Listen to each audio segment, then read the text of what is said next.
कभी किसी पक्षी को घोंसले की नींव बनाते देखा है? अथक परिश्रम करके तिनका तिनका बिटोर कर वो पक्षी अपना घोंसला बनाता है, अपनी संतान के लिए एक सुरक्षित घर बनाता है।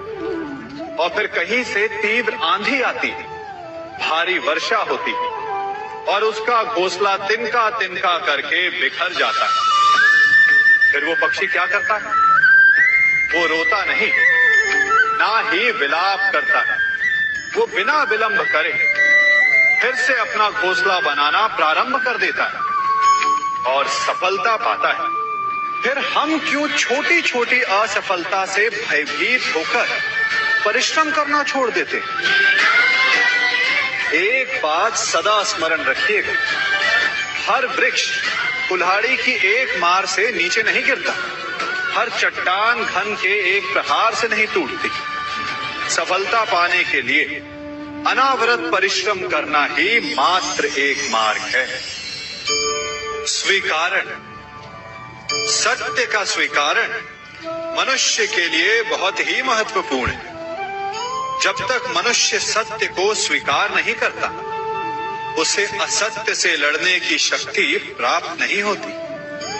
जब आप भोजन करते हैं तो क्या होता है? आपका पेट स्वीकारता है कि वो भर चुका है और आप भोजन करना बंद कर देते हैं। जब आपको निद्रा आती है तो क्या होता है? आपका मन स्वीकारता है कि आपका शरीर थक चुका है और उसे विश्राम की आवश्यकता है। उसी प्रकार जब आपको किसी व्यसन को रोकना हो तो आपको स्वीकारना पड़ता है कि बहुत हो चुका, चाहे वो लालच हो या मदिरापान।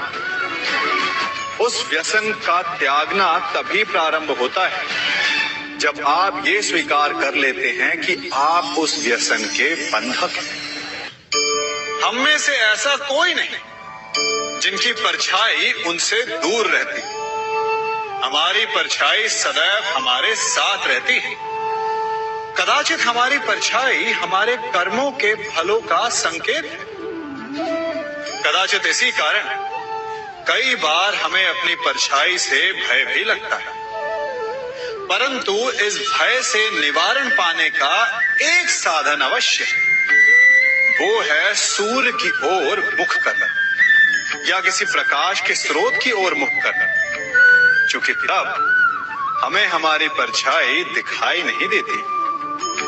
यदि इसे जीवन के संदर्भ में देखें तो ये प्रकाश का स्रोत शुभ कर्मों की चेतना है। यदि आपके मन में शुभ कर्म करने की इच्छा है तो आपको कभी भी अपने कर्मों के फल का भय नहीं होगा, क्योंकि यदि आपका मन शुद्ध होगा तो आपके कर्म शुद्ध होंगे और शुद्ध कर्मों का फल कभी अशुद्ध नहीं हो सकता।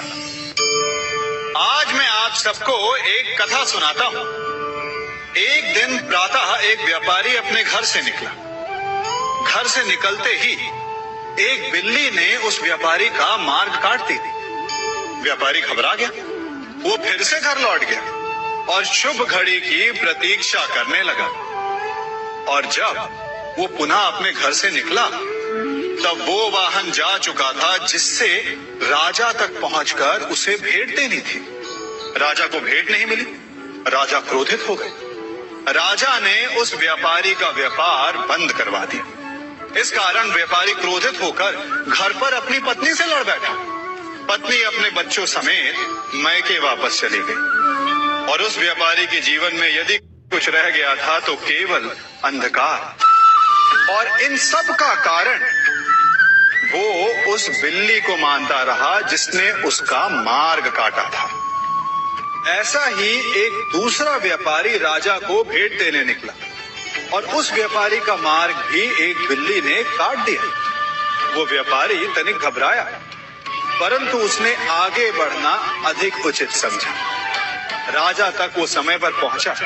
उसने राजा को भेंट दी। राजा प्रसन्न हुए और राजा ने व्यापारी को अपना व्यापार बढ़ाने की अनुमति दी, स्वर्ण आभूषण दी। जब व्यापारी घर पर पहुंचा तो पत्नी को आभूषण और अपने बच्चों को देने के लिए वस्त्र थे उसके पास। हर ओर प्रसन्नता थी। समझ रहे हैं ना? दोनों के साथ एक ही प्रकार की घटना हुई, परंतु दोनों की प्रतिक्रिया भिन्न थी।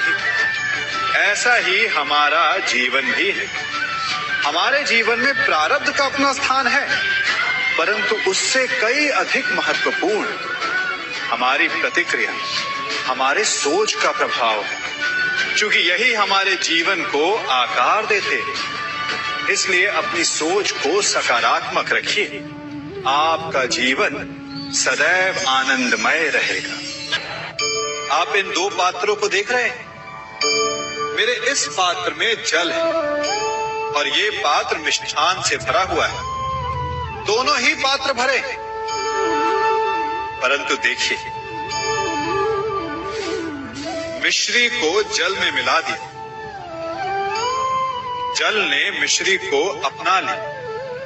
मिश्री ने अपना अस्तित्व खो दिया, परंतु जल को अभिमान है कि उसका अस्तित्व अभी भी बना हुआ है। परंतु जो इस जल को चखेगा उसे अवश्य पता चल जाएगा कि ये जल अब वो जल नहीं रहा, ये अब शरबत बन गया। हमारा त्याग, हमारे बलिदान भी ऐसे ही होते हैं। जो इस बात को अनुभव करते हैं वो समझ सकते हैं कि कैसे हमने समय की धारा को बदल दिया।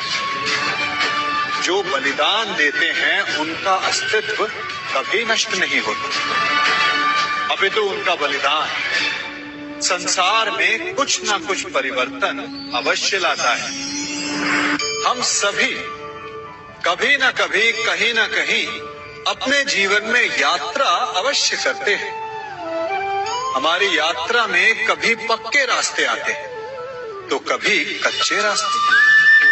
पक्के रास्ते मनुष्य बनाता है और कच्चे रास्ते जानते हैं कैसे बनते हैं? चलते चलते बन जाते हैं। जब लोग एक स्थान से जाते हैं तो पैरों के दबाव से नीचे की घास कुचल जाती है। बार बार उस मार्ग से जाने से धीरे धीरे मार्ग स्वतः ही बन जाता है। और यही जीवन है, यही नियति है। जब आपके जीवन में आपको मार्ग ना मिले तो रुकिए नहीं, आगे बढ़ते रहिए और आपके पैरों के दबाव से मार्ग स्वतः ही बन जाएगा।